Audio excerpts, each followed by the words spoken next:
Hello friends, இன்றைக்கி ஹெல்த்தியான ராகி பர்பி எப்படி செய்யுதுன்னு பார்க்கலாமா? ஒரு 50 கிராம் கீ சேர்த்துக்கோங்க கடாயில். நான் வந்து 1 டம்ளர் அளவுக்கு கேப்ப மாவு, ராகி மாவு கேப்பைன்னு சொல்லலாம், ராகின்னு சொல்லலாம். ராகி மாவு வந்து எடுத்துருக்கிறேன். அதே டம்ளருக்கு 3/4 டம்ளர் வந்து நாட்டு சர்க்கரை எடுத்திருக்கேன். நாட்டு சர்க்கரை இல்லைன்னா நீங்கள் மண்டை வெல்லத்தை கூட நுணுக்கி எடுத்துக்கலாம்.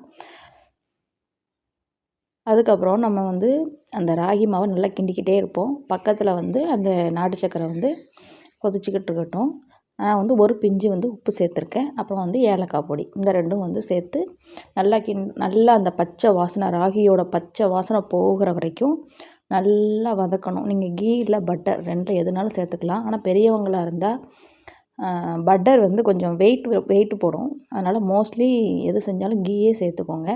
நல்லா அந்த பச்சை வாசனை போகவும் நம்ம அந்த ஒரு கம்பிப்பத அளவுக்கு பாகு காய்ச்சி அதில் ஊற்றி நல்லா கிண்டிருங்க. அப்போ நட்ஸு வந்து நீங்கள் மேலே சேர்த்து இது பண்ணாலும் சரி, உள்ளே போட்டு கிண்டல்னாலும் சரி.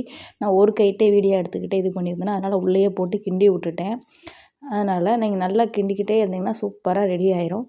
நான் நேற்று தான் இப்போ தான் ஒரு வாரமாக பேக்கிங் கிளாஸ் வந்து போய்கிட்டுருக்கேன். அதனால் சொல்லி கொடுத்தாங்க. நேற்று தான் ட்ரை பண்ணேன். உண்மையிலேயே சூப்பராக வந்தது. 1 டம்ளர் அளவு தான் ராகி எடுத்தேன். ட்ரை பண்ணி பார்க்கலாம் எப்படி வருதுன்ட்டு.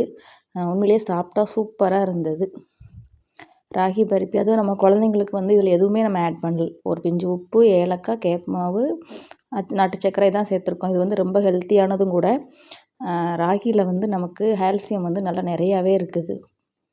அதனால் பெரியவங்க நீங்கள் கூட டெய்லி ஒவ்வொரு பீஸ் சாப்பிட்றது ரொம்ப நல்லது தான். போன் வந்து கொஞ்சம் நல்லாயிருக்கும். நமக்கா அது இவ்வளோ நல்லா வந்ததுன்னு என்னாலே நம்ப முடியல.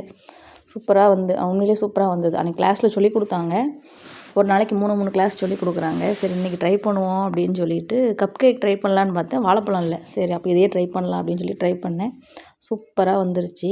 நல்லா வந்து நம்ம கரண்டியில் வந்து ஸ்பூனில் வந்து கீ முக்கிக்கோங்க. என்கிட்ட கீ இல்லைன்னு அப்போ தான் நான் கீயை கூட உருக்கி எடுத்தேன் மலாயை வச்சு. நல்லா அந்த ஸ்பூனில் பின்னாடி பக்கம் கீ இருக்கிறனால நல்லா ப்ரெஷ் பண்ணி தேய்க்கும் போது அது ஸ்பூன்லேயும் ஒட்டாது. அப்புறம் உங்களுக்கு எப்படி வேணுமோ நீங்கள் அந்த மாதிரி பீஸ் போட்டு கட் பண்ணிக்கோங்க. கொஞ்சம் வெதுவெதுப்பு சூடு இருக்கும்போதே பீஸ் போட்டுருங்க.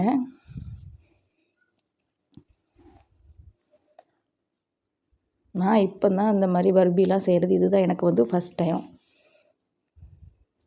அப்புறம் பீஸ் நல்லா போட்டு ஸ்கொயர் ஷேப்பில் போட்டதும் அடியில் கூடி கத்தியை விட்டு தூக்கி விட்டிங்கன்னா அது சூப்பராக வந்து தனித்தனியாக வந்துடும். என்னால் அதுக்கப்புறம் ஒரு டப்பாவில் எடுத்து நான் வந்து ஸ்டோர் பண்ணி வச்சுக்கிட்டேன். சும்மா அப்படி பிளேட்டை ஆட்டினால் பிரிஞ்சு வந்து வர ஆரம்பிச்சிருச்சு. நீங்களும் ட்ரை பண்ணுங்கள். ட்ரை பண்ணிவிட்டு எப்படி இருக்குன்னு சொல்லுங்கள். பாய். பிடிச்சா கமெண்ட் பண்ணுங்கள், சப்ஸ்கிரைப் பண்ணுங்கள்.